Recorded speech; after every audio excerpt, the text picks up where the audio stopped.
منهج وضياء هديهم من ضلال سنة ووقاء. فأولهم أبو بكر رحيم الأمة الصديق لخير الخلق سيدنا محمد كان خير رفيق.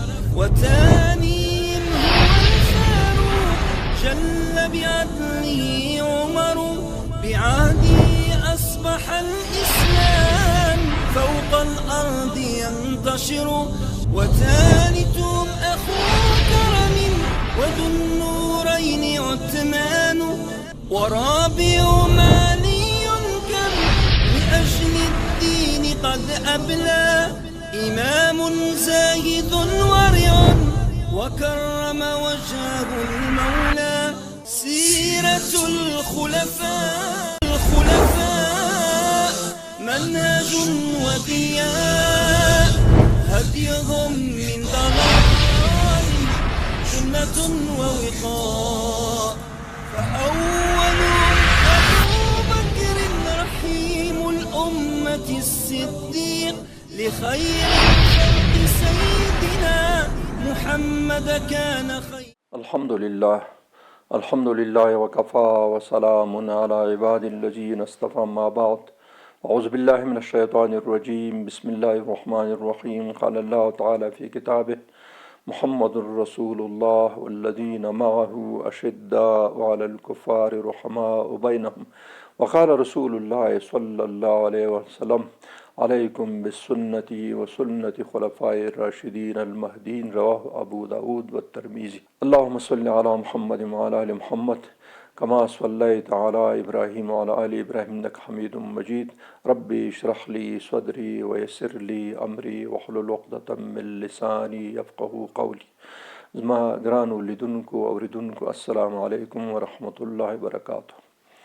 د خلفای راشدینو د سیرت په سلسله کې موږ د حضرت سیدنا امیر المؤمنین علی کرم الله وجهه د سوانح او د سیرت باره کې مخکې یو درس وړاندې کړی چې د هغه ژوند ته د رسول الله صلی الله علیه وسلم په مبارک ژوند کې موږ اشاره وکړه چې رسول الله صلی الله علیه وسلم په مبارک ژوند کې حضرت علی صاحب کوم کارنامې او کوم کارکردګي او کوم شیان درلودل هغې ته موږ مخکې په لومړني هغه کې اشاره وکړله چې د هغه تقریبا هغه څونه چې مناسب البته نه تفصیلي او نه ډېر مختصر بلکې درمیانه معلومات وړاندې کړي چې حضرت علی کرم الله وجهه یو څه غټې خوبیانې دا وی چې د په 5 کلنۍ کې د رسول الله صلی الله علیه وسلم تر کفالت او سرپرستۍ لاندې راغی. بیا په 10 کلنۍ کې چې رسول الله صلی الله علیه وسلم ته دته پیغمبري او نبوت ورکړی شو نو د په اولینو کسانو کې دی شامل و چې ایمان یې راوړلو او د هغې نه وروسته د رسول الله صلی الله علیه وسلم په کور کې او په هغه کې اوسېدلو. بیا غټه خوبي پکې دا وه چې کله رسول الله صلی الله علیه وسلم ابوبکر صدیق سره هجرت کولو نو د امانتونو د سپارلو دپاره حضرت سیدنا علی رضی الله تعالی عنه پرېښودلو چې د امانتونه خلکو ته وسپاري سره د دې چې ډېر خطر موجوده وه. بیا د هغې نه وروسته چې کله مدینې منورې ته رسول الله صلی الله علیه وسلم راغی د رسول الله صلی الله علیه وسلم په اکثره غزواتو کې بغیر تبوک د غزوې نه چې هغه د کور د سرپرستۍ دپاره نور په ټولو غزواتو کې حضرت سیدنا علی کرم الله وجهه دا شامل او موجود و او په ټولو کې داسې زبردست کارنامې کړي دي چې په موږ او تاسو ویل چې په بدر کې د اولین کسان چې کله پهلوان جنګي او تن به تن جنګ ته ووت یو پکې دی چې خپل مد مقابل د عتبه زوی ولید بن عتبه هغې ووژله. بیا وروسته د احد په غزا کې د کافرانو هغه اولین کوم بیرغچي چې و هغه بیا د هغې نه وروسته پسې نور هم هغه وکړه او په کوم طرف به چې د مخه کړه نو خلک به ترې نه تښتېدل.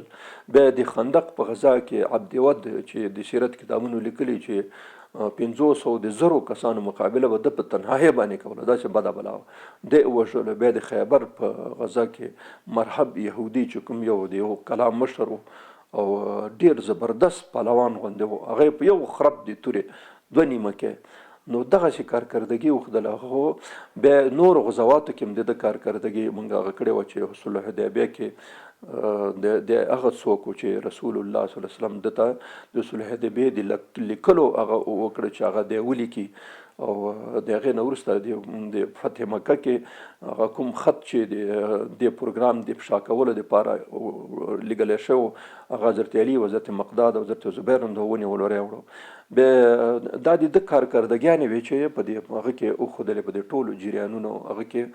نو وروسته بیا چې کله د هغه شوله د حجة الوداع تبوک نه بعد تبوک کې خدای پرې نه خو ځکه رسول الله صلی الله علیه وسلم ویل چې دلته د کور ساتنه حفاظت هم پکار ده. نو خپله رسول الله صلی الله علیه وسلم من حیث سپاه سالار هغه لاړلو کور ته حضرت علي کرم الله وجهه. او دې ځای کې یو غټه خبره ورته وکړه چې آیا ته په دې نه خوشحالېږې چې ستا منزلت داسې وي لکه د هارون علیه السلام چې موسی علیه السلام ته و چې هغه کله کوی تور درلو نو هارون علیه السلام په کور کې پرېښود. خو زما نه وروسته ګوره پیغمبر نشته او د هغې نه وروسته په د حجة الوداع نه مخکې رسول الله صلی الله علیه وسلم حضرت ابوبکر صدیق امیر مقرر کړ او د هغې نه وروسته حضرت علي صاحب د سورت توبه د سورت براءت د آیاتونو سره ورولېږلو چې ته لاړ شه هلته دا اعلان وکړه. د هغې نه وروسته په حجة الوداع کې حضرت علي کرم الله وجهه په یمن کې و.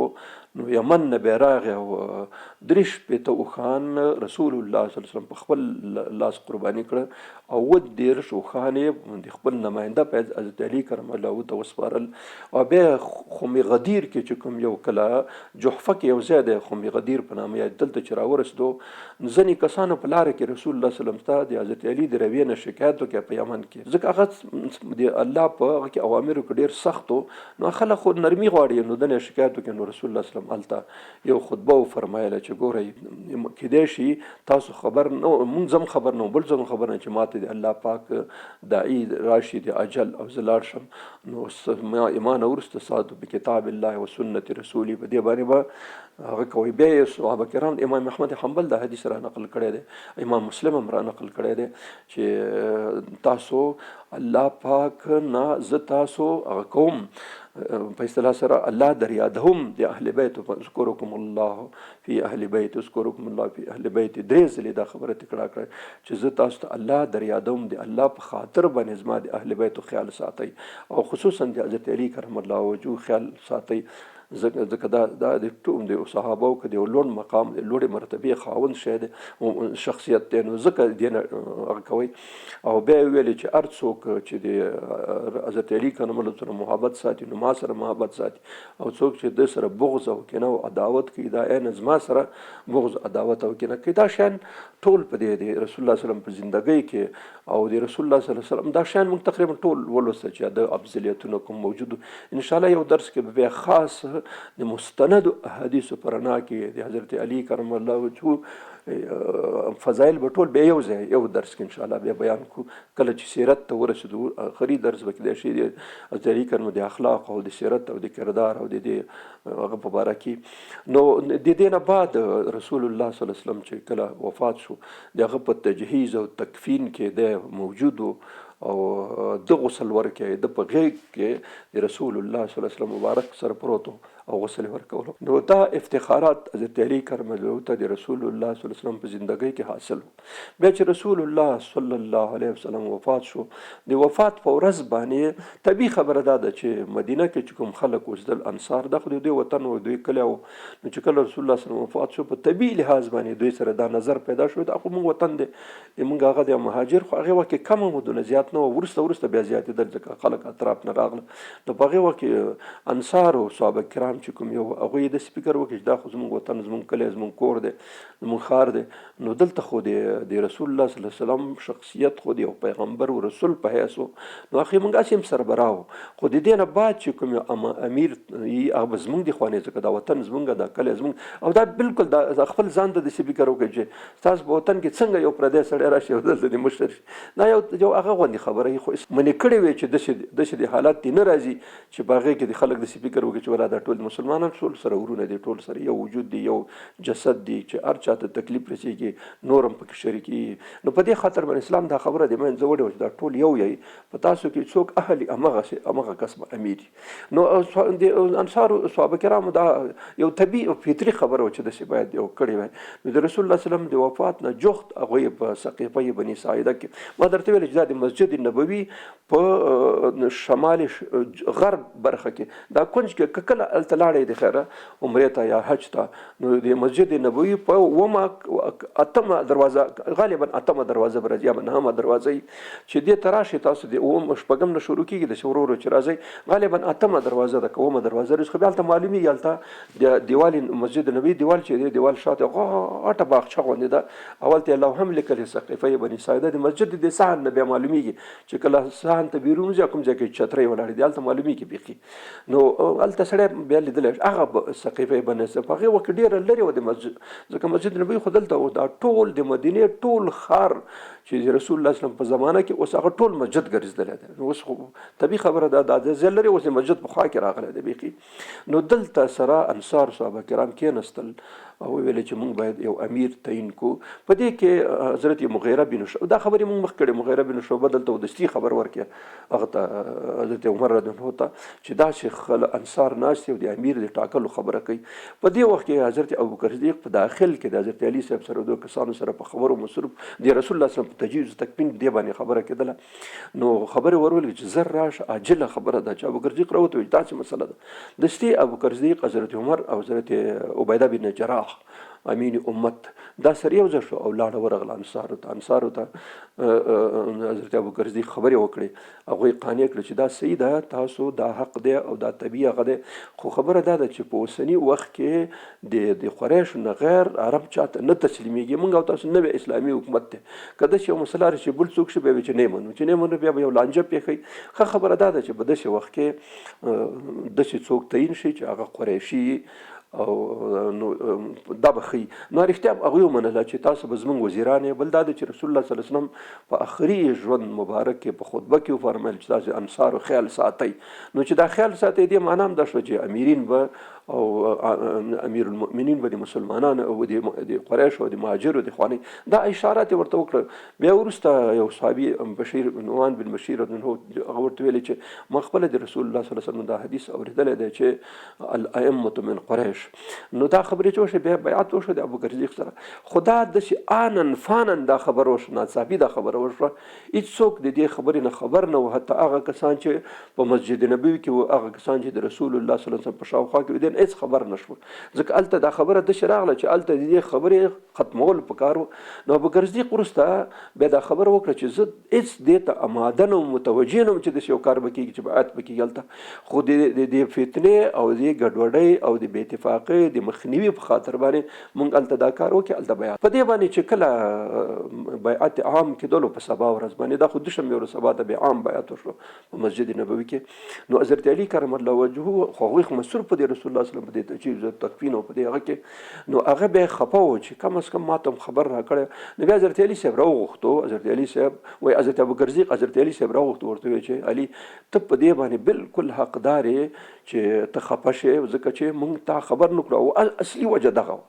هغه ټوله ورته بیان کړه چې موږ داسې د هغه دپاره لاړو چې هلته داسې مسله پېښه شوه چې هلته غیر دې نه بل هېڅ چاره نه وه، که دا کار موږ نه وی کړی نو کیدای شي د مسلمانانو په منځ کې داسې غټ مشکل پیدا شوی چې د یو پاچا په ځای باندې 2 پاچایان لرل، دوسره حکومت معامله بیا د دوسره حکومت سره موږ بیا څه کول، څه مصیبت باندې اخته وو. نو ځکه موږ دا کار وکړی چې بس دا شی، نو ځکه اتا خفګان واقعیت خبره لري، خو موږ دغسې ضرورت لرلو. نو ځکه حضرت علي صاحب بیعت وکړی. په صحیح احادیثو په صحیح روایتو کې چې کوم خبره راغلې هغه دا ده چې حضرت علي صاحب همدغه وخت کې چې دا کله حضرت ابوبکر صدیق راوغوښتو او دا خبره هغه وکړه چې زه په دې خفه یم چې تاسو ولې زه خبر نه کړم، کم از کم هغه دا عذر چې ورته بس هغه وکړه.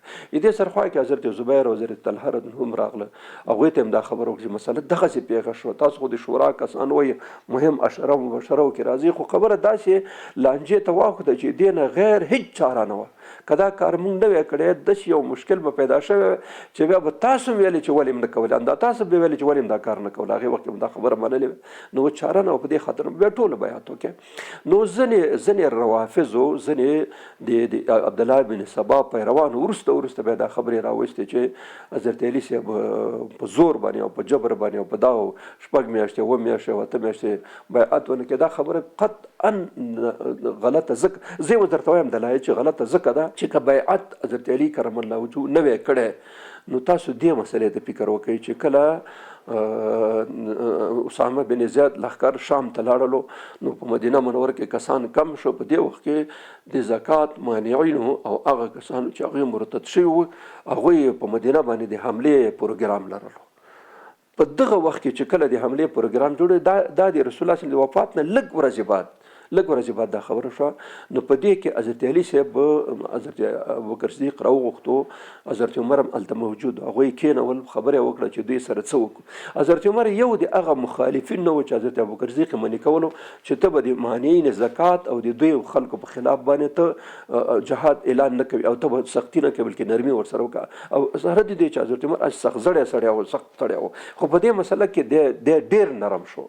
خو حضرت علي نه پوښتنه وکړه کله چې حضرت عمر مخالف رایه ورکړه چې نه دوی په خلاف څنګه ته جنګېږي، هغوی خو کلمه وایي مونځ مني، روژه مني، دا ټول شیان مني، خو یو زکات. نو د حضرت علي صاحب مې پوښتنه چې ابوالحسن ستا نظر څه دی؟ ګورې دې تاسو فکر وکړئ که حضرت علي صاحب بیعت نه وی کړی او د حضرت ابوبکر صدیق خلافت نه وی منلی نو د رسول الله صلی الله علیه وسلم د وفات نه لږ ورځې بعد دا مسله پیښه شوه. نو دی په شورا کې موجود وي، دنه یې پوښتنه وکړه چې ابوالحسن ستا نظر څه دی؟ هغه ورته ویل چې ګوره د رسول الله صلی الله علیه وسلم په وخت کې چې چا هر شی ورکول د زکات نه او اوس لږ شی هم ورنکي ته د هغوی په خلاف جهاد وکړه، ځکه دا خو ابتدا شوه که نن د زکات نه ځان خلی سبا به مونځ نه بل سبا روژې نه بیا بند شي ورو یو شي هغه کوي خلک به راجګېږي چې مونږ مونځ نه منو، بیا به مونځ ورته پرېږدي وایي چې خیر دی دا دی. نو حضرت علي کلکه خبره وکړه. نو همغې کلکې خبرې په واسطه باندې حضرت ابوبکر صدیق کلک موقف ونیولو او وویل چې قسم په خدای چې د وزې د تړلو یو رسۍ یو پړی چې چا د رسول الله صلی الله علیه وسلم په وخت کې ورکولو اوس نه ورکوي زه به د هغوی سره جهاد کوم. دا د حضرت علي صاحب مشوره وه، دا یو خبره شوه. نو څنګه چې د بیعت نه وکړی او د مخالف نو څنګه دا خبره کوله او داسې خبره وکړه چې رښتیا د کمال خبره وه.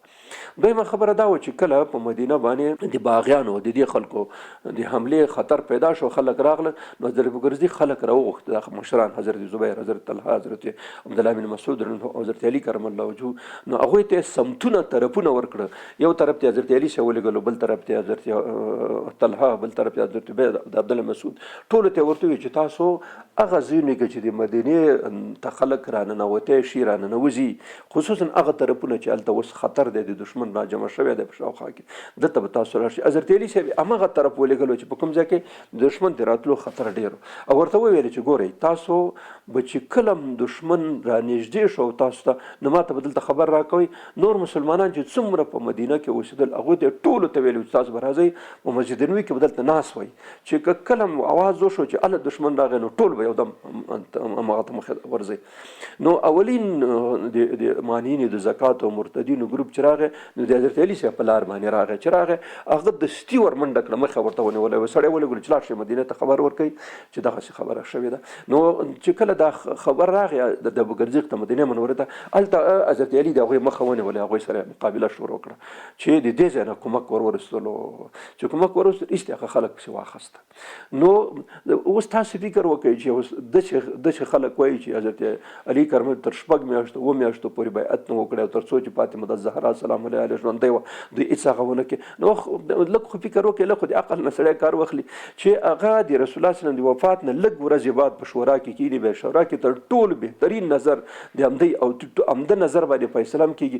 بیا د مدینې په دفاع کې د حضرت ابوبکر صدیق تر بیرغ لاندې د هغه تر قیادت او امارت لاندې د بیا هغه کوي او دا هم ثابته خبره ده په دې صحیح کتابونو کې دا راغلی چې حضرت علي کرم الله وجهه کلم د جمع لمونځ نه ده پرېښی، همیشه جمع به کول او جمع امامت د چا سره ابوبکر صدیق سره ځکه خلیفه. نو څنګه دا خبره کېدای شي چې دا هغوی کوي؟ دویمه خبره دا خلک کوي چې فاطمه الزهرا رضی الله تعالی عنها د حضرت ابوبکر صدیق سره د میراث په مسله کې مخالف او اصل خبره دا ده، دا واورئ، دا ډېره مهمه خبره ده. د رسول الله صلی چې کله وفات شو، د وفات نه بعد درې ډلې خلک، یعنی درې کسان ورته وایي، درې کسان نه دي بلکې 2 کسان دي او ډلې دي. یو حضرت فاطمه الزهرا رضی الله تعالی عنها چې د رسول الله صلی الله علیه وسلم لور وه، او موږ او تاسو لور او زوی میراث کې حق لري. دا اصولي خبره ده موږ او تاسو په هغه کې چې حق به. دویمه خبره حضرت عباس چې د رسول الله صلی الله علیه وسلم کاکا و، چون رسول الله صلی الله علیه وسلم نارینه اولاد نه لرلو. څوک چې نارینه اولاد نه لري بیا عصبه تر چې عصبه وکړي راځي د حق لري په میراث کې. عصبه ده ځکه چې اولاد نارینه اولاد نشته، زنانه چې موجودي د ټولو زنانو چې څومره دي هغه ثلث کې. خو دلته صرف فاطمه الزهرا رضی الله عنها ژوندۍ و، نور ژوندۍ نه وي. نو دلته د حضرت عباس هم حق کېدلو د رسول الله صلی الله علیه وسلم په میراث کې. دریم ازواج مطهرات چې 9 بیبیانې د رسول الله صلی الله علیه وسلم په دې وخت کې ژوندۍ وي، هغوی هم راغله. هغوی حضرت عثمان صاحب خپل هغه مقرر کړ نماینده چې ته ورشه حضرت ابوبکر صدیق سره خبره وکړه چې موږ ته په میراث کې څه برخه رسېږي هغه دې راکړي. رسول الله صلی الله علیه وسلم هغه په خیبر کې څه برخه خیبر کې و څه په فدک کې و هغه ساتلې و د ازواج مطهرات د مصارف او د شیانو لپاره. نو چې دا په بخاري کې حدیث او په مسلم او بخاري دواړو کې دا حدیث راغلی دی چې دا چې خبره وشته. حضرت عباس هم راغی، حضرت فاطمه الزهرا رضی الله تعالی عنها هم راغله، او ازواج مطهرات حضرت عثمان صاحب مقرر کړ نماینده چې ته ورسره دوی سره خبره وکړه چې دا فیصله کړي. نو ازواج مطهرات ته هغه ویلې، حضرت عایشه بیبي ورته ویل چې ګوره دا حدیث خو تاسو ته معلوم دی چې رسول الله صلی الله علیه وسلم دا فرمایلی چې نحن معشر الانبیاء، موږ د انبیاو ټولګی چې یو موږ نه څوک میراث لا نورث، موږ نه څوک میراث نشي وړی، او هر شی چې موږ نه پاتې شي په هو صدقه، دا صدقه. دا امام بخاري هم دا حدیث راخسته، امام مسلم هم راخسته، او بلکې ټول محدثین دا راخسته. او په دې کوم متعدد صحابه کرامو نه دا خپل دا حدیث حضرت علی نه روایت شوی، حضرت طلحه نه روایت شوی، حضرت زبیر نه روایت شوی دی، حضرت ابو هريره نه روایت شوی دی، حضرت عائشه نه روایت شوی، او امهات المؤمنین کې ځینو کسان نه روایت شوی. یعنی د یو طرف نه دی ځینې روافض دا اوازه انګازه خپره کړې په خپل هغه کې چې دا خو حضرت ابوبکر صدیق خپل ځان په خاطر باندې حدیث د ځانه جوړ کړي، در حال کې دا ټولو کتابونو چې احادیث راخستې دي نو دا د متعددو صحابه کرامو نه راخستې چې هلته موجود د رسول الله صلی الله علیه وسلم د وفات نه بعد هغه ټول نه دا روایت را نقل شوی. نو څنګه یو سړي دا حضرت علی څه ولې دا روایت را نقل کړی، د دن را نقل شوی، حضرت زبیر نه را نقل شوی، حضرت طلحه د حضرت ابو هريره نه را شوی، حضرت عائشه نه روایت شوی دی. نو دونه ډیر صحابه کرام چې دا روایت نه شوی دی، نو څنګه خلک دا تور تړي. دا یو خبره شوه چې کله عائشه رضی الله عنها امهات المؤمنین ازواج مطهرات ته خبره وکړه چې ګوره د رسول الله صلی الله علیه وسلم نه خدا حدیث تاسو اوریدلې ده، هغه ویل چې اوریدلې ده. نو څنګه چې حدیث خبره کوي چې مونږ د انبیاو ټولګی چې دی د دوه څوک میراث نشي وړلی، او چې څوک څه پاتې کیږي هغه ټول صدقه کیږي. نو چې صدقه دغه خبره ده، نو دا خبره خو دلته غلې شوه. ازواج مطهرات یقین صحیح ده، دا خو رښتیا حدیث دی، موږ د ذهن نه وتلی و. هلته فاطمه الزهرا رضی الله تعالی عنها او حضرت عباس ابوبکر صدیق ته راغله، ورته ویل داسې، هغه ورته ویل چې ګوره هغه طریقه چې رسول الله صلی الله علیه وسلم په خپل ژوند کې تاسو په باره کې هغه کړې وه چې تاسو ته به خرڅ و خوراک او هر څه درکول، دا به بالکل همداسې جاري وي چې څومره خرڅ خوراک رسول الله صلی الله علیه وسلم تاسو درکولو او زم درکوم. خو خبره دا ده دغه حدیث خو تاسو اوریدلی دی، بیا به هم نه یې اوریدلی چې موږ د انبیاو ټولګی دغسې یو چې دوی نه څوک میراث د درهم و دینار نه وړي د دنیوي شیانو، بلکې څه چې پاتې کیږي هغه ټول په هو صدقه او صدقه وي. دا حضرت فاطمه الزهرا سلام علیها ته ویلی او حضرت عباس ته ویلی، دواړه قانع شو. دواړه چې قانع شو د حدیث په موجوده کې خو خبر خلاص. او که تاسو یقین نه کوئ د نورو صحابو نه پوښتنه وکړئ دا حدیث شته که نشته، بس هغوی دواړه قانع شو. حضرت فاطمه الزهرا د دې نه وروسته بیا کله هم دعوه نه ده کړې، نه حضرت عباس بیا کله دعوه کړې، بس خبره خلاصه شوه چې پوه شو چې خبره دغسې ده. د حدیث او د رسول الله صلی الله علیه وسلم د قول په مقابل کې د صحابو اعلان دا امنا وسلمنا، چې کله به چا ورته د رسول الله صلی الله علیه وسلم حدیث پیش کړي چې دغسې رسول الله فرمایل، بس خبره فیصله شوه. نو دا دواړه لاړه، حضرت عباس هم لاړو، حضرت فاطمه الزهرا هم لاړه، چې بس خبره ده شوه. نو بس یې دي. خو چې کوم طریقه او اصول رسول الله صلی الله علیه وسلم په خپل ژوند کې مراد کړي هغه زه مرادوم. نو دا پات شو، دا د اسلامي حکومت برخه شوه، د رسول الله صلی الله علیه وسلم میراث پات شو، صدقه شوه. نو صدقه بیت المال ته پات شو، بیت المال چې ټول مسلمانان شریک دي. نو چې تاسو ته څه درکول درکول کېږي باقي به بیت المال کې پرتي. نو بس خبره خلاصه شوله. دې نه وروسته خپله فاطمه الزهرا رضی الله تعالی عنها بیا په 6 میاشتې بعد رمضان په میاشت کې رسول الله صلی الله ربیع الاول کې وفات شو. ربیع الاول، ربیع الثانی، جماد الاول، جماد الثانی، رجب، شعبان او رمضان 6مه میاشت کې حضرت فاطمه الزهرا رضی الله عنها مریضه شوله. وګوره دې ته فکر وکړئ اوس چې کله حضرت فاطمه الزهرا رضی الله عنها مریضه شوه نو د حضرت ابوبکر صدیق خپله ښځه اسماء بنت عمیس رضی الله مشهور صحابیه د اولینو صحابیاتو د جملې نه ده. دا د حضرت جعفر رضی الله تعالی عنه میرمن وه او د عبدالله بن جعفر مور وه چې کله هغه شهید شو په موته کې نو دا حضرت ابوبکر صدیق په نکاح کړه، د په نکاح کې په دې وخت کې نو چې کله فاطمه الزهرا رضی الله تعالی عنها مریضه شوه نو تر وفاته پورې، تر خخېدو پورې، تر قبره پورې د حضرت ابوبکر صدیق ښځه ورسره وه او تر اخره پورې خدمت وکړي، د هغه په غسل کې، د هغه په کفن کې، د هغه په جنازه کې. هغه جنازه چې وړله ډولۍ ورته جوړه کړه، پردې په واچوله، دا پرده هم ورته حضرت اسماء بنت عمیس کړله، په ټولو هغې کې ورسره شریک وه. حتی قبر ته چې کله ښکته کېدله خپله د اسماء بنت عمیس قبر ته هغه کړله ښکته کړه. نو تاسو فکر وکړئ چې د حضرت فاطمه الزهرا که چېرته داسې وی چې د ضد خبره وی دی لکه دوی چې لیکلي چې بیخي سره دښمني وه چې دا و هغه دا خبرې ټولې سراسر دروغ دي. اسماء بنت عمیس نه تر آخره پورې د حضرت فاطمه الزهرا رضی الله په خدمت کې وه، مریضۍ کې ټولو کې بیا وفات، بیا جنازه، بیا تجهیز و تکفین او په دې حتی قبر ښکته کول، دا ټوله خبرو کې دا موجود. نو تاسو کم از کم یو سړي چې چا سره بدي نو خپله میرمن او ښځه ورلیږي چې د دې سړي خدمت کوي، دا امکان لري. دا خلک اصلا عقل نه لري چې داسې شیان دروغ وایي حافظه نه دارد. هغه څوک چې دروغ وایي هغه حافظه نه لري. دروغ داسې چې هغه خو یو ناڅاپه یو سړی وایي بیا وروسته په حفظ کې نه پاتې کېږي، بیا بل وایي، بیا بل وایي. نو دروغ په همدې معلومیږي چې یو ځل یو خبره کوي بل ځل بل خبره کوي. نو دا کله سر د دې خبرې سره خوري. بله خبره دا ده چې کله فاطمه الزهرا رضی الله تعالی عنها مریضه شوه آخر وخت کې نو یو ځل ابوبکر صدیق ملاقات ته ورغی. چې کله ملاقات ته ورغی نو اجازه یې غوښته. نو اجازه یې چې کله وغوښتله حضرت علي هلته په کور کې و نو حضرت علي صاحب راغی دروازې ته چې ابوبکر صدیق ولاړ دی او ویل چې زه فاطمه الزهرا ګورم. نو هغه لاړلو حضرت فاطمې ته ورته ویلې چې بیرون ابوبکر صدیق راغلی او د ملاقات اجازه غواړي، څنګه دې خوښه ده؟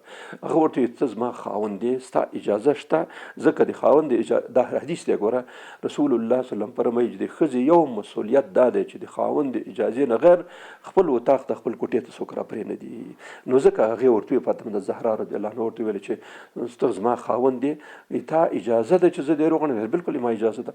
نو بس ابوبکر صدیق راغی او د فاطمه الزهرا سره کېناستو. هغه څه مسله چې مخکې د فدک او د میراث په باره کې راغلی د هغې یادونه ورته وکړه چې ګوره فاطمه ته خو د رسول الله صلی الله علیه وسلم لور یې، قسم په خدای چې موږ ته تر ټولو زیات محبوب شخصیت په خپل ژوند کې رسول الله صلی الله علیه وسلم. دا تاته معلومه ده چې موږ ته د ټولو زیات محبوب چې رسول الله صلی الله علیه وسلم. او ګوره د رسول الله صلی الله علیه وسلم د اولاد او د ټول هغه نه جملې نه ته پاتې یوازې چې ته پاتې ته په موږ باندې څنګه ګرانه نه یې. نو د قسم په خدای چې په دنیا کې د تا نه موږ ته اوس محبوبه بله نشته، ځکه ته د رسول الله صلی الله علیه وسلم هغه یې په اصطلاح سره ممثله یې، نو موږ باندې تر ټولو ډېره ګرانه یې. بیا نو حضرت فاطمه الزهرا ورته وایي چې خیر دی خو یو فطري طبیعي خبره دا وه چې هر اولاد د خپل پلار په میراث کې برخه لري. موږ خیال خدا و چې رسول الله صلی الله علیه وسلم زموږ پلار دی نو موږ په دې میراث کې برخه کوي. نو ځکه هم دا خبره وکړه. خو دا چې د رسول الله صلی الله علیه وسلم انبیاء علیه السلام موش حیثیت بیل شان دی نو ځکه د خبرې نه موږ تېرو هېڅ مسله نشته، بس خلاص شو. نو بیا د هغې نه وروسته حضرت فاطمه الزهرا رضی الله تعالی عنها بیا وفات شوه. حضرت عمر، حضرت عثمان، حضرت ابوبکر صدیق، نور مشهور صحابه کرام چې کله فاطمه الزهرا رضی الله وفات شو د ټولو په جنازه کې شرکت وکړي. او جنازه یو روایت دا دی چې ابوبکر صدیق کړی دی، خو صحیح روایت دا دی چې خپل حضرت علي کرم الله وجهه دا جنازې مونځ همغه ورکړي. دا خبره ده. نو وایي چې کله فاطمه الزهرا رضی الله عنها وفات شوه نو خلک دومره خفه شوه لکه څومره چې د رسول الله صلی الله علیه وسلم په وفات باندې خفه شوي وو، ځکه چې دا د هغه دغه باقي اولاد کې صرف همدا ژوندی پاتې و، دا وفات شوه. نو بیا د رسول الله صلی الله علیه وسلم په اصطلاح سره ټول خاندان وفات شو بغیر د امهات المؤمنین نه، هغه ټول وفات شو، ځکه خلک خفه شو ډېر. نو دا هغه خبرې وې چې ځینې روافظ او ځینې یهودي ایجنټانو دا خبرې په دې تاریخ او په دې شیانو کې بیا نشتی او بس دا خبره ټوله خرابه کړې ده. دا د حضرت علي کرم الله وجهه هغه دی حضرت ابوبکر صدیق په وخت کې. بیا ابوبکر صدیق په ټولو مسایلو کې د حضرت عمر خو د اول مشاور و، خو دی هم په مشورو کې به د ټولو کرانو کې به د شریک کولو په ټولو شیانو کې به دنه مشوره اخیستله چې دی څه وایي. د روم د امپراتورۍ په خلاف باندې چې کله د جنګ مسله راپېښه شوه چې دې ته ضرورت شو چې ایران او د روم د دواړو په مخالفت باندې باید کار شروع شي، په دواړو شوراګانو کې حضرت علي کرم الله وجهه ناستو چې د ایران د امپراتورۍ په خلاف هم کار کېدو او د روم پر امپراتورۍ په خلاف هم کار کېدو. په دواړو کې صحابه کرام زړه نازړه و چې د غټې امپراتورۍ د یو خواته ایران، او رښتیا واقعي خبره دا ده چې داسې یو غریب ملک چې دونه هغه نه لري څه نه لري، او هغه د دوه غټو امپراتورۍ چې په لکونو پوځ لري، دواړه په لکونو پوځ دواړو لرل، او د داسې امپراتورۍ سره تاسو لاس اچوئ او د دوی ټول د پوځ تعداد د ټول اسلامي ملک به اله 15 زره یا 40 زره دی 50 زره به برابر دي. هغه هم پوځ خو نه عام خلک و چې دا کوم عام خلک و چې پوځ په نامه نه و چې بیل کې دا پوځ دی دا همدغه خلک و چې کله به هغه شو بیا به جنګ ته تلل چې کله به کور کې بناسو. نو داسې وخت کې چې دومره خطرات دي دوه غټو امپراتورۍ په منځ کې یو داسې وړوکی حکومت نه چې هغه 50 زره اله جنګي خلک ولري، نفوس دا 50 زره 15 زره جنګي نور نه او پوځ دې نه لري، یو پوځ نه لري، ټول خلک دغه عام خلک. نو دوی چې کله شورا دایره کړه اول خبره چې شروع کېده نو د ایران د طرف نه شروع کړه، ځکه مصنع بن حارثه رنو هغه طرف تیار شروع کړی و. نو بس هغه راغی چې داسې خبره ده بس حضرت ابوبکر څه غوښتل چې صحیح ده خو موږ به شورا سره مصلحت وکړو چې موږ څه وکړو. نو په هغې وخت کې خالد بن ولید د مسلمة الکذاب نه وزګار شوی و، دا د ارتداد فتنه ختمه شوې وه. نو بس دلته شورا دایره کړه، په شورا کې صحابه کرام داسې زړه نازړه وو مشران د شورا خلک، ځکه هغوی په دې پوهېده چې د دوو امپراتوریو سره ټکر کول دا څومره خطرناکې پایلې لري. نو په ټولو کې کلک نظر چې چا ورکړي حضرت علي کرم الله وجهه چې نه بس الله پاک عز وجل به موږ ته د دې هغه راکوي. یو ځل د روایت حدیث کتابونو کې چې حضرت ابوبکر صدیق ته پوښتنه وکړه چې علي ته دا خبره په کوم دلیل کوي؟ حضرت علي ویل چې ګوره تاسو کار وکئ الله پاک موږ ته فتح راکوي. چې د ایران خبره شو دی وکړه، چې د روم خبره شو همدا خبره وکړه. حضرت ابوبکر صدیق پوښتنه وکړه چې علي دا خبره د کوم ځای نه کوي، په کوم دلیل کوي چې ته وایې چې جنگ شروع کوي فتح دې موږ په نصیب ده، ته په کوم بنیاد وایې؟ په لکونو پوځ دواړه طرفه لري او ته وایې چې فتح دې موږ ده. نو حضرت علي کرم الله وجهه چې ما خپله د رسول الله صلی الله علیه وسلم نه اورېدلي دي چې که د روم او د ایران سره موږ ټکر وکړو نو دواړه به الله پاک د دواړو کونجانب او تاسو که خیال لږ په ذهن باندې زور واچوئ د خندق په غزا کې چې کله په خندق یو غټه پرخه راووته، امام احمد حنبل دا روایت راخسته دی، امام ترمذي دا روایت راخسته دی، او بخاري شریف لږ اشاره ورته کړې بس وای چې کله دا پرخه راوخته نو صحابه کرام رسول الله صلی الله علیه وسلم ته شکایت ته ورغله چې یا رسول الله دغسې شی راوخته تاسو راشئ وګورئ که ماتېږي نه چې بیا د نقشه بدله کړو. نو رسول الله صلی الله علیه وسلم چې راغی چې وداسې وکتل نو یو مارتوړ یې راواخیستو، هغه سړی چې تیږې به ماتوي چې دا یو ځل یې داسې وهلو الله اکبر تکبیر ناره وکړه او داسې دی هغه کې پرخه کې درز هم پیدا شو، د درز نه چې نور ووتلو د شام په طرف لاړو. نو رسول الله صلی الله علیه وسلم تکبیر ناره وکړه چې الله اکبر. د شام کلیګانې ماته راکړه شوې او د شام قصرونه ماته اوس په نظر ښکارېږي.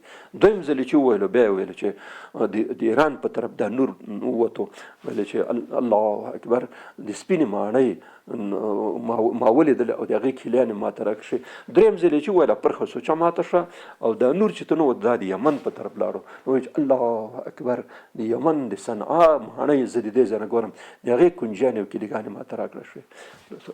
علي ورته وایي چې دغه خبره ده ما دا د رسول الله صلی الله علیه وسلم خپله اورېدلې ده چې کله مسلمانان د دې خلکو سره ټکر وکړي نو بس الله به فتح دوی ته په نصیب کوي.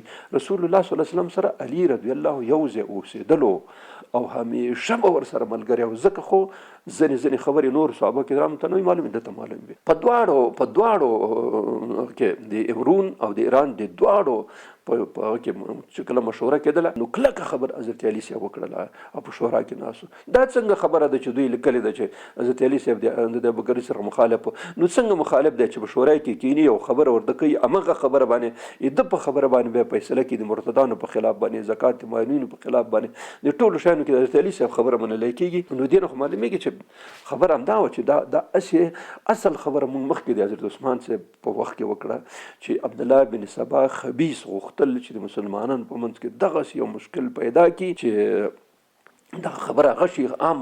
بس د هغې نه وروسته بیا نو ځینې خلک چې هغوی د دې سړي تر اثراتو لاندې راغلي او د ځانه بیا حدیث جوړول، ځانه بیا روایتونه جوړول، ځانه بیا هغه جوړول او هغه بیا خلکو ته ویل چې رسول الله داسې فرمایلي، رسول الله صلی الله علیه وسلم. ځکه نو وروسته د موږ او تاسو امامان د جرح و تعدیل چې کوم یو هغوی هر حدیث هر راوي د کلک هغه لاندې نیولی دی، ټول شیان هغه کړي دي چې ودرېد د حدیث کې څوک دي، دا خلک څنګه دي، کوم نظر والا دي، چې څوک د دې تحریک والا او غالي رافضي او د ضد د صحابه کرامو چې کوم خلکو د هغوی روایت یې ښه وسنجول، ټول شیان هغه کړه او وروسته ثابته شوه چې دا ټول جعلي حدیث دی، موضوع او ضعیف حدیث دی، هېڅ صحیح هغه نه لري. بلکې داسې کسان وو چې د دغه سیاسي تحریک غړي وو.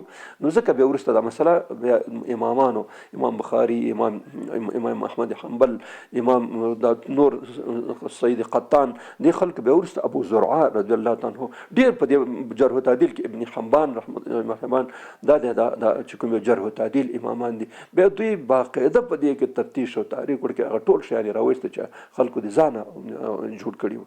نو ځکه دغه روایت چې دی دا سوچه غلط دي. د حضرت ابوبکر صدیق په تر اخره پورې چې دی ژوندی و، نو حضرت علي کرم الله وجهه سره دوستانه لرله، ورسره کېناستل، پاڅېدل، هغه و.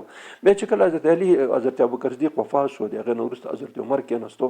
نو د حضرت عمر په وخت کې هم ګوره حضرت علي کرم الله وجهه چې کله حضرت ابوبکر صدیق وفات کېدو، نو ابوبکر صدیق حضرت عثمان راوغوښتو، عبدالرحمن بن عوف راوغوښتو، حضرت علي راوغوښتو. حضرت علي ته ورته وویل چې ستا نظر څه دی چې د ما نه وروسته د عمر هغه شي خلیفه شي، تا نظر څه دی؟ هغه ورته بالکل داسې سړی دی چې د مونږ په ټولو کې ستا نه وروسته مرتبه د همدې سړي ده. نو چې د همدې سړي ده څه خبره ده؟ بل دا دی چې د ده ظاهر داسې لکه خشن غوندې معلومېږي، خو باطن بالکل پاک سړی دی، د خلافت دپاره د نه بهتر سړی اوس څوک نشته دی.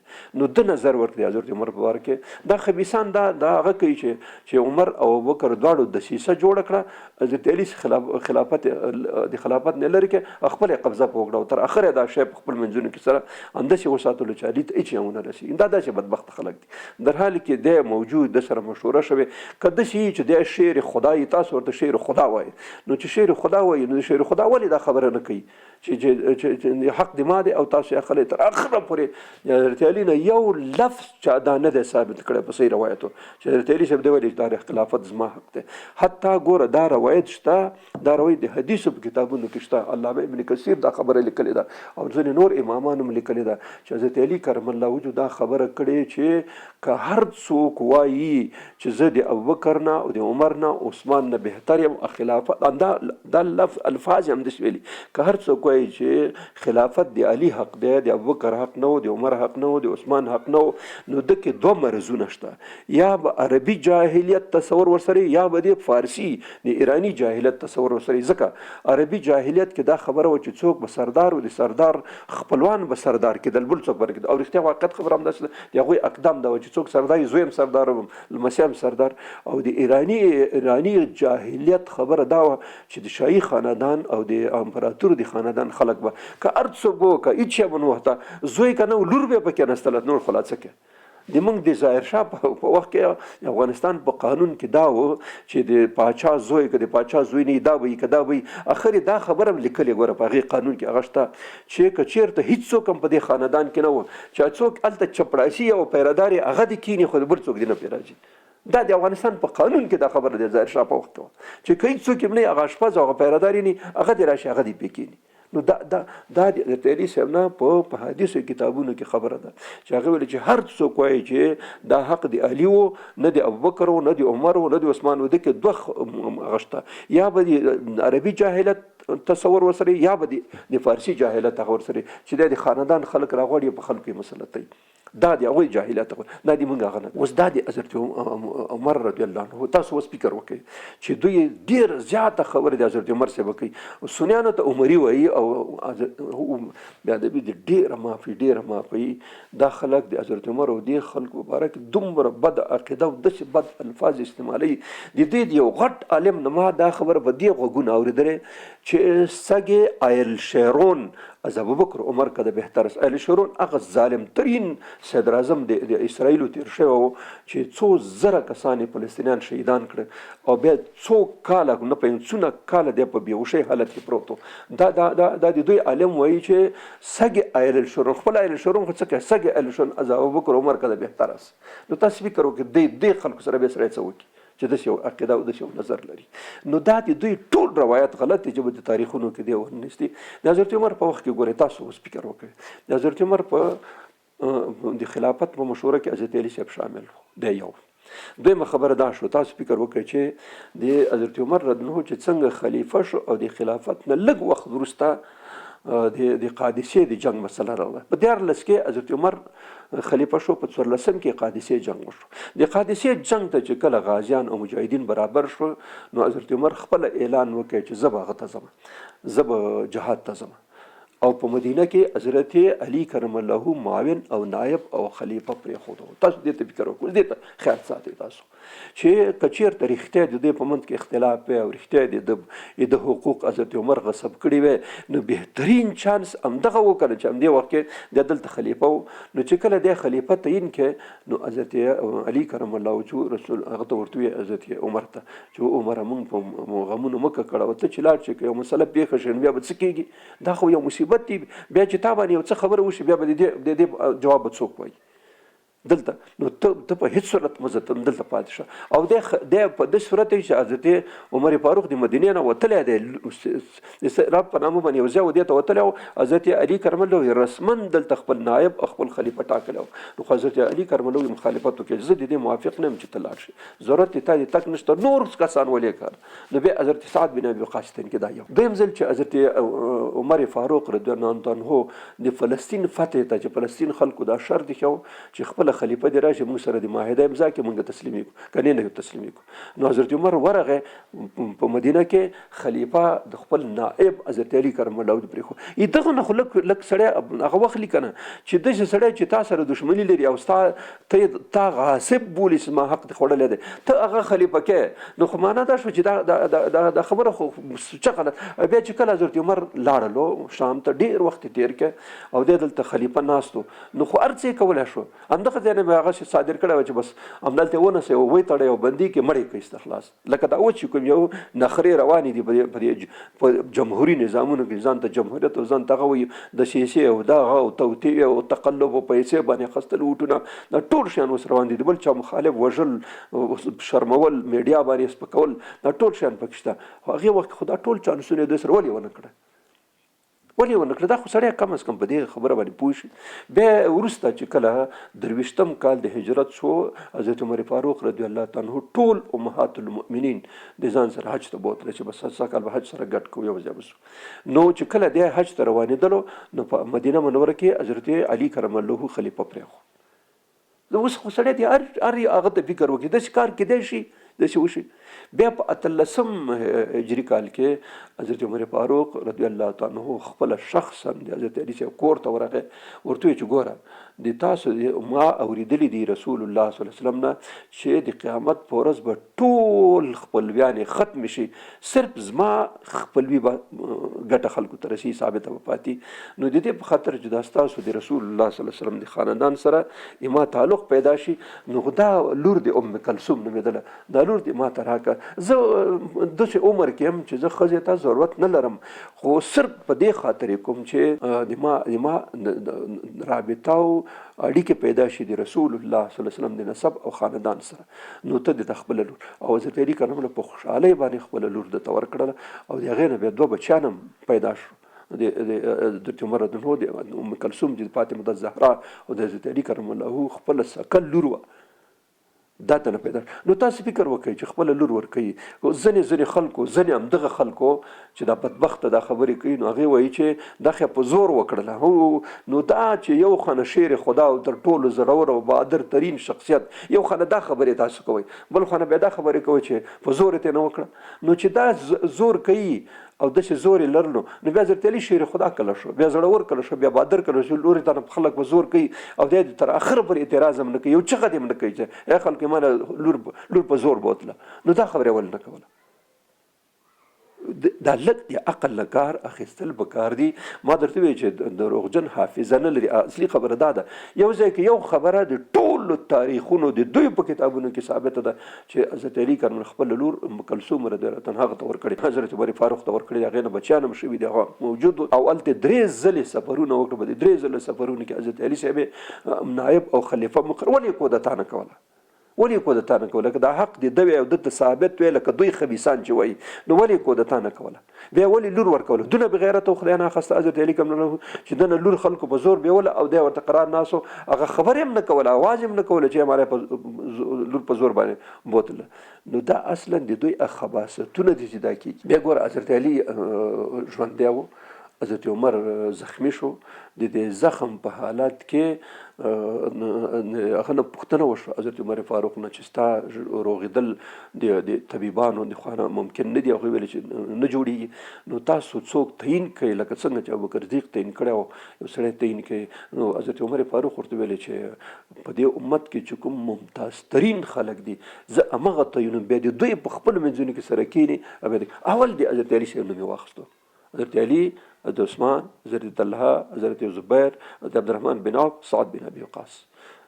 دا 6 کسان او د خپل اوخي زید سعید بن زید اشرو مشرو د جملې نه هغه تعین نه کړي ځکه د اوخي د دې په خاطر تعین نه کړي. عبد الله بن عمر ته ورته چې ته به صرف شورا کې کېنه، که چېرته دواړه سره مساوي شو بیا به ترای ورکړي، کنه رای مو ورکوه، بس ته علی اسدین حاضر په اساس د خلافت حق نه لري. نو ګورئ چې که چېرته رښتیا دا خبره د دوی صحیح وي د دې بدبختانو، نو خو حضرت عمر فاروق څنګه علي نوم اول اخیستو چې دی هم د خلیفه په حیث هلته تعین شي او دی دې وړاندې شي؟ نو دا خبره خو واضحه خبره ده ګوره. او دا 6 کسان یې ځکه تعین کړه چې آینده مسلمانانو ته مختلفې طریقې په لاس ورشي د انتخاب.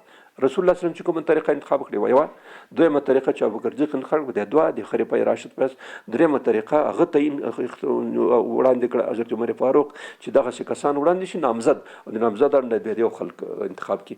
دا طریقې ځکه علیکم بسنتي و سنت خلفاء الراشدین المهدیین. نو چې دا خبرې خو دغه طریقې هم دوی په همدې خاطر وړاندې کړي چې خلکو ته دا چانس موجود وي که داسې حالات پېښ شي نو دا 4-5 طریقو کې د یو طریقه اختیار. نو که د حضرت علي د حضرت عمر خدا ناخواسته اختلاف وی نو دلته ولې د دنو ماخذ بهترین چانس دا نور بیا خسته یا به ویل چې حضرت عثمان دی خلیفہ، زبیر دی خلیفہ، طلحه دی خلیفہ، سعد بن ابي وقاص دی خلیفہ، یو به کړو نو څه مشکل پکې و چې دا ویل چې اندغه ټولو منلو هیڅ مشکل پکې نه. خو دا چې 6 کسان تعین کړه، بیا 6 کسانو کې د حضرت علي صاحب نوم ورکړ، نو دې معنا هم دا ده. بیا د حضرت عثمان صاحب په وخت چې حضرت عثمان صاحب کله خلیفه شو، ګوره دا په ټولو صحیح احادیثو کې امام بخاري د احادیث راخستی. ګوره چې کله حضرت عثمان رضی الله د خلیفه دپاره وټاکل شو، عبدالرحمن بن عوف چې د انتخابي کمیسیون مشر و او هغه چې رایې وسنجول د حضرت عثمان رایې ډېرې وې، نو حضرت په همغه ورځ باندې چې کوم ورځ خلیفه انتخابېدلو، نو بس حضرت عبدالرحمن بن عوف دواړو سره خبره وکړه. بیا حضرت عثمان ته ورته وویل چې بیعت یې ورسره وکړې. څنګه بیعت ورکړې؟ د حضرت عبدالرحمن د بیعت سره جوخت اولین کس چې بیعت یې وکړې حضرت علي کرم الله د حضرت عثمان سره بیعت وکړي، اولین کس دی. او د دې نه وروسته مهاجرون انصار چې هلته کوم یو هغه ټولو خلکو بیعت وکړي. نو دا څه معنا لري چې یو خو نه داسې خبرې کوي دوی، او بل خو همغه د دوی امام او د دوی مشر دوی چې ورته کله کله د خدای درجه او کله الوهیت ته او کله د پیغمبرۍ ته او کله داسې ورسوي چې موږ د حتی ګوره د خمیني په کتاب کې دا خبره شته، د اسلامي حکومت په نامه 48مه صفحه ده، په هغې کې دا خبره لیکلې چې موږ امامان چې کوم یو دا د پیغمبر نه درجه اوچته ده، ځکه پیغمبر ته جبریل او واسطه راځي، زمونږ امامانو ته مستقیما الله پاک ورسره رابطه ساتي، زمونږ درجه د هغوی نه زیاته ده. دا اوس څه خبره ده چې دا خبره کېږي؟ نو دلته دغه شخصیت چې دوی دومره افضلیت دونه هغه ورکوي، هغه خپله راځي د خلکو سره بیعت کوي، د خلکو خلیفه کېږي، هغه کوي، او بیا دلته دا خلک دا خبرې کوي.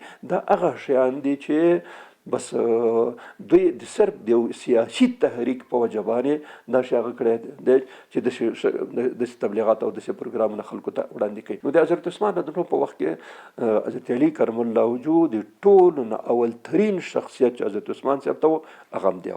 بس په ټولو مسایلو کې به د نه پوښتنه کوله او د به چې څه رایه ورکړه د هغه په رایې باندې به دا کارونه کول. دی بیخي ارشد مشاور په اصطلاح سره همدی و د ده، او د ده په وخت کې ځکه د ده علمیت او د ده شان او د مرتبه چې کوم ټولو صحابه کرامو ته معلومه وه او دواړو بالکل دا خبره سوچه دروغ ده، دا خبره بالکل صحیح نه ده او غلطه ده چې وایي چې د حضرت عثمان او حضرت علي په منځ کې اختلاف و.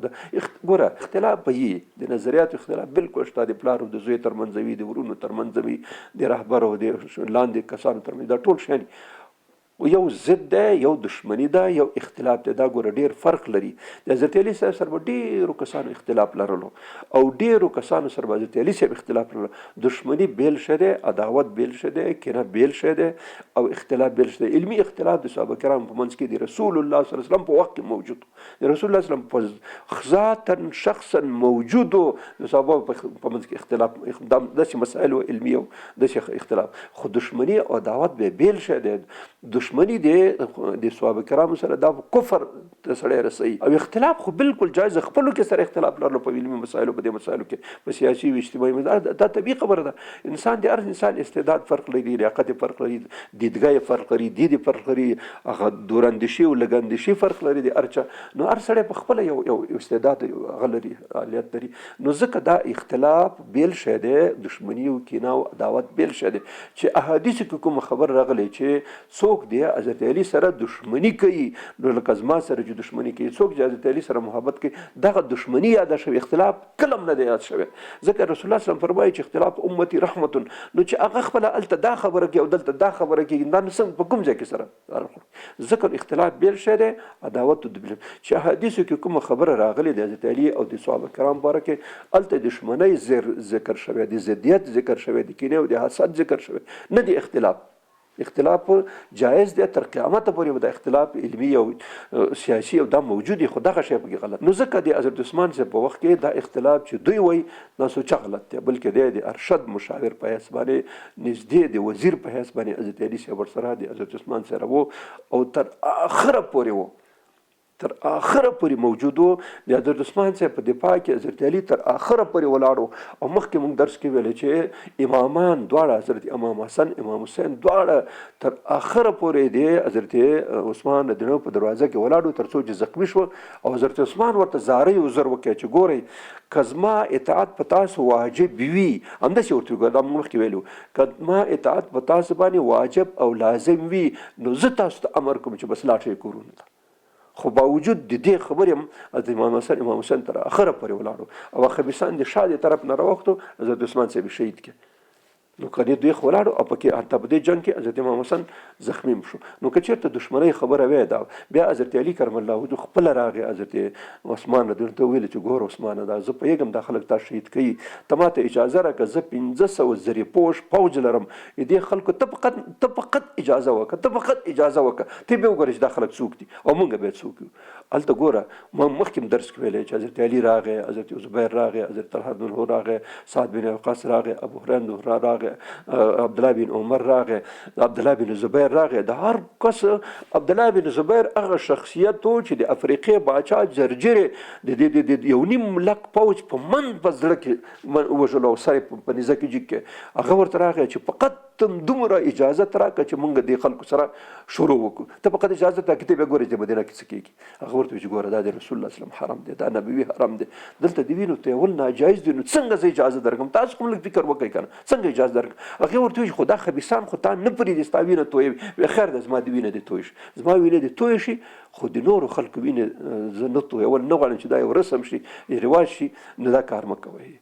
نو ځکه حضرت علي صاحب دا ګوره 2 ځلې 3 ځلې دا خبره ورته راولېږلو، د عذر زارۍ ورته وکړې چې موږ ته اجازت راکړه، خو د اجازت ورنه کړه. تر اخره پورې خپل امامان راولېږل چې بس دروازه کې پیره کوي، څوک به هم نه پرېږدي. او تر اخره پورې تر څو امامان ولاړو، څوک د دروازې نه دي داخل شوي، څوک هم نه داخل شوي، خو د شانه کار خراب شو چې دا کار وشو. نو دغه ټول الزامات چې کوم یو دي، دا هغه روافض، هغه غالي خلک چې کوم دي، دا توړي او دا هغه د یهودیانو همغه پروګرام دی چې عبدالله بن سلام کړی و او تر اوسه پورې همغه شی وړاندې نه شریږي او کېږي. اوس راځو دې ته چې حضرت علي صاحب، حضرت عثمان رضی الله عنه چې کله په شهادت ورسېدلو، د شهادت نه بعد اوس خبره معلومه شو. مخکې موږ د حضرت عثمان صاحب په خلافت کې په سیرت کې دا شی ولوستلو چې کله حضرت عمر فاروق رضی الله تعالی عنه 6 کسان تعیین کړه، په 6 کسان کې 2 کسان بیا راووت حضرت علي او حضرت عثمان. بیا چې کله د دوو کسانو په باره کې د خلکو سره مشوره او هغه وشو، بیا یو کس وروتو، حضرت عثمان اول، دویم پسې حضرت علي وروتل. دا دوه کسان هلته ثابته شوه. نو د حضرت عثمان نه وروسته د امت په منځ کې چې چا ډېر هغه لرلو هغه حضرت علي کرم الله وجهه. چې کله حضرت عثمان رضی الله عنه د باغیانو د خوا نه، د مفسدینو د خوا نه، فتنهګرو د خوا نه په شهادت ورسېدو مظلومانه طور باندې، نو په همدغه ورځ باندې چې دا د جمعې ورځ وه، 18 د ذوالحجې 15 هجري کال و، نو همدغه جمعې په ورځ باندې چې کوم صحابه کرام په داخل د مدینه کې اوسېدل، ټول په اتفاق سره د حضرت علي صاحب کور ته لاړه. محمد بن حنیفه د حضرت علي صاحب زوی دی، د امامانو ورور دی، خو ناسکه ورور دی. دا محمد بن حنیفه دا د یو ښځې نه پیدا شوی خوله بن قیس په نامه یادله. په یمامه کې چې کله خالد بن ولید مسلم کذاب ختم کې، نو هغې کې څه بندیان ونیول شو. په دې بندیانو کې یو ښځه خوله نومېدله، دا خوله حنیفیه. د دوی بني حنیفه د یمامي خلک چې حنفي، دوی د بني حنیفه د قبیلې وو. دغه ښځه چې کله دلته د بندیانو په حیث راغله، دا د ابوبکر صدیق زمانه وګوره. ابوبکر صدیق همدغه خوله حضرت علي کرم الله ته وروبخله چې دا ستا شوه، دا ستا وینځه شوه، ستا خادمه ده. دغه خولې نه چې خوله حنیفه، ځکه محمد بن حنیفه ورته وایي، حنیفیه دا د مور قوم نوم دی. نو دا محمد بن حنیفه خپله وایي چې زه د حضرت علي صاحب سره ناست د پلار سره یو ځای، چې په دې وخت یو سړي منډه راخسته ورغله چې حضرت عثمان شهید کړي. حضرت علي یو دم داسې خیز کړه، ودرېدلو او بس روان شوم. یا کلک د لمنې نه ونیولو چې پلاره دا خطرناک وخت دی، ته مزه هغه د ټیل وهلم چې لرې شه ولاړو. چې کله د حضرت عثمان صاحب کور ته ورسېدو، نو حضرت عثمان صاحب په دې وخت کې شهید شوی و. نو بیرته راغی کور کې، چې کور ته راغی ماته دروازې بندې کړې، دروازې هم کلکې کړې. چې موږ دروازې کلکې کړې، نه کور کې ناست وو، چې بس بیرون یو دم ټک ټکونه شروع شول. چې ورووتو ګورو چې ټول صحابه کرام، حضرت زبیر، حضرت طلحه، حضرت سعد بن ابي وقاص، حضرت ابو هريره، عبدالله بن عمر، دا کومره چې مشهور صحابه کرام دا ټول راغله، دا ټول راغله. هغه ته حضرت علي کرم الله وجهه هغه شروع کړه چې ته دروازه خلاص کړه، دروازه ته ورته خلاص کړه، راننوته. ټول زارۍ وکړه چې ګوره د حضرت عثمان نه وروسته په دې ټول امت کې ستا نه درجه کې اوچت څوک نشته. او ګوره که ته دا خلافت او امارت قبول نه کړې، دې نه خو معلومیږي چې بس بیا به څه کېږي، بیا ته فکر وکړه بیا به څه کېږي. بس بیا به مکه به بیل سړی انتخابوي، مدینه به بیل سړی انتخابوي، فارس به بل. په دې وخت کې د فارس امپراتوري ختمه شوې وه، د روم امپراتور پر قسطنطین مړ شوی و. دلته غوټه مسله وه.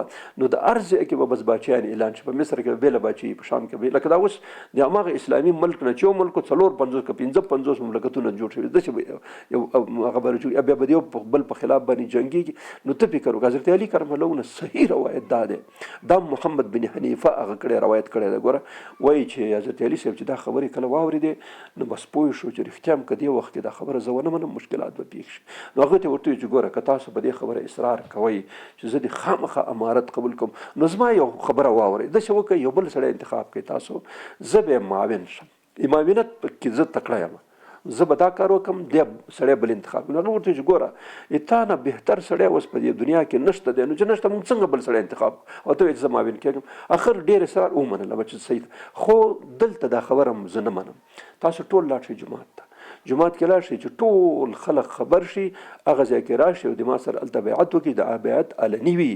او ما سره به چې کله بیعت کوئ، نو بیا به دا خبره کوئ چې بیا به د الله او د رسول خبره منئ، چې څه د شریعت احکام یې د هغه مطابق به بیا چلېږي. بیا به داسې نه وایي چې مونږ رایه درکړې نو دا چوکۍ اوس دا اوس مصیبت خو د مونږ هغه کې همدا دی، تا ته مې رایې درکړې، اوس خو یو وزارت پکې راکړه که نه، زه در سره کمپین مې درته کړی، ما ته خو یو چوکۍ پکې راکړه که نه. اوس خو مصیبت دا په اسلام کې قطعا ناروا دي چې چاته ووټ ورکړې، خو که اهلیت پکې ووټ ورکړه. ته چې اهلیت نه یې، تا ته په دې خاطر چاته رایه ورکړې چې هغه تا ته چوکۍ درکړي. دا خو که هغه غلا کوي، که هغه رهزني کوي، که ډاکوي کوي، که فساد اداري کوي، ته خو سم ورسره بیا شریکې کړه. هر څوک به اهل انسان ته، که هغه غریب وي، که هغه خان یې، خو چې اهل یې استعداد د دې ولري چې نظام اداره کولی شي، غله ورکولی شي، خونخوار او زورزواکي ورکولی شي، همغه ته رایه ورکړي. او چې ور یې نه کړي، آخرت په ورځ به دغسې مرۍ نه خلک نه شي، ناجوړ د په غاړه کې هغه او الله پاک به لاسونه تړلي د قیامت میدان ته راولي چې داسې خلک چې رایه ورکوي بل چاته. نو حضرت علي ورته ویل چې ګوره چې تاسو ما ته دا خبره کوئ نو بیا به د الله او د رسول خبره بیا منئ، بیا هغې چې څه حکم یې هماسې فیصله به کوي. بیا به دا نه وایي چې ما موږ تا ته رایه درکړې ته خلیفه کړی وه زموږ خبرې منه، یو چوکۍ خو پکې راکړه، دا شی پکې نشته. حضرت علي چې دا ورته ویل هغه ویل صحیح ده. بس ټول جومات ته لاړل. چې جومات ته لاړه بس په جومات کې دا طبقات ابن سعد لیکله چې د جمعې په ورځ دا کار وشو، د هفتې په ورځ د حضرت علي کرم الله سره عمومي بیعت وشو، ټولو خلک بیعت کړی. ځینې تاریخونو دا خبرې لیکلي چې دا د باغیانو او فتنهګرو حضرت علي صاحب را په زوم مجبور کړي چې ته خلیفه. دا سوچه خبره دروغ ده. الته صحابه کرام موجود وو، الته خلق موجود وو، د الوها قد موجود وو، صحابه کرام شان دا وو چې لا يخافون لومة لائم. هغوی د اسلام او د الله د خبرې په مقابل کې د هیڅ چا نه ویرېدل. همدې خلکو حضرت علي کرم الله مجبور کې اصرار پې وکړي، تاکید پې وکړي او عذر ورته وکړه چې قبول شي. بیا جومات ته سبا راغله، عمومي بیعت وشو، ټولو خلکو هیڅ چا مخالفت نه ده کړې. دا بالکل ثابته خبره ده. په دې باندې د مونږ غټو امامانو اجماع د امت را نقل کړې ده چې دې باندې په هغه ځای کې هیڅ څوک مخالف نه و داخل د مدینه منوره کې او شاوخوا کې چې هغه د حضرت علي کرم الله د خلافت مخالفت کړي. دا بالکل دروغ دي. دا د دې خلکو پروپاګنډ دی چې دا دوی کړي چې څه ولاړو او څه نه ولاړو، او بلکې د دوی سره چې بیا وروسته څوک مخالف هغوی دا وکړي چې د سره څوک مخالف. دا بیخي دروغ ده. حضرت طلحه او حضرت زبیر رضی الله په باره کې، حضرت سعد بن ابي وقاص په باره کې دا خبرې راغلي چې دوی مخالف. دا سوچه دروغ ده. په بیعت کې ټول حضر او ټول بیعت کړي. وروسته بیا په سیاسي مسایلو کې الته د نظر اختلاف پیدا شو. د نظر اختلاف ما درته وویل چې یو د نظر اختلاف دی، یو بیعت ټولو کړی. بیا د نظر په اختلاف کې خو بیا اجتهادي مسله ده، څوک چې دا خبره سي ده، څوک چې دا هغه انشاءالله بیا په بل درس کې دې نه وروسته درس چې کوم یو دی هغې کې انشاءالله دې مسایلو ته بیا ټولو ته رسیدګي کوو، هغې باندې بحث کوو صحیح هغه باندې. نو خبره دا شوه چې حضرت علي کرم الله د هفتې په ورځ باندې 19 د ذوالحجې د خلیفه راشد په حیث باندې، څلورم راشد خلیفه په حیث باندې د انتخاب شو. د خلکو نه بیعت وکړو، ټولو خلکو ورسره بیعت وکړي چې دلته موجود البته هغوی ټول ورسره بیعت وکړي او د خلیفه شو. د بیا خطبه ورکړه. بیا په خطبه کې خاص همدغه خبره وکړه چې ګورئ تاسو به د الله او د رسول الله صلی الله علیه وسلم اقتدا کوئ، د هغه په سنتو به او د هغه په اوامرو په احکام باندې به تاسو عمل کوئ، د دغه پیروي به کوئ. دنیا کې څومره هغه د هسې غولونکې خبرې دي، تاسو به زیات کوشش د آخرت په نسبت کوئ، آخرت ته به ترجیح ورکوئ، دنیا ته به ترجیح نه ورکوئ. د اختلاف او د خپلو فتنهګرو دې ځنه به هغه ځان ساتئ. دا خبرې وکړه او بس دی من حیث راشد خلیفه د بیتین شو. بیا بله خبره دا وکړه چې ما یو خبره دا ده، زه به حکومت د الله او د رسول د احکامو مطابق چلوم. په دې کې به ما سره بیا څوک چیړ نه کوي چې څه الله او رسول فیصله کړي همغه باندې به مونږ تا ته کوو. او تاسو بیعت هم په دې کړی ما سره چې تاسو به د عدل انصاف حکومت کوئ. بالکل به زه دې ته تابع یم، دغه به کوم. نو خطبه چې خلاص کړې دې نه وروسته حضرت سیدنا علي کرم الله وجهه دا د امیر څلورم خلیفه راشد او امیر المؤمنین په حیث باندې انتخاب شو. بیا د حکومت چارې مخ په وړاندې بیولې. انشاءالله متباقي به بیا په بل درس کې ځکه هغې وروسته څه مسایل داسې راځي چې هغې ته باید پوره بحث پرې وشي، رسیدګي ورته وشي. وآخر دعوانا ان الحمد لله رب العالمین.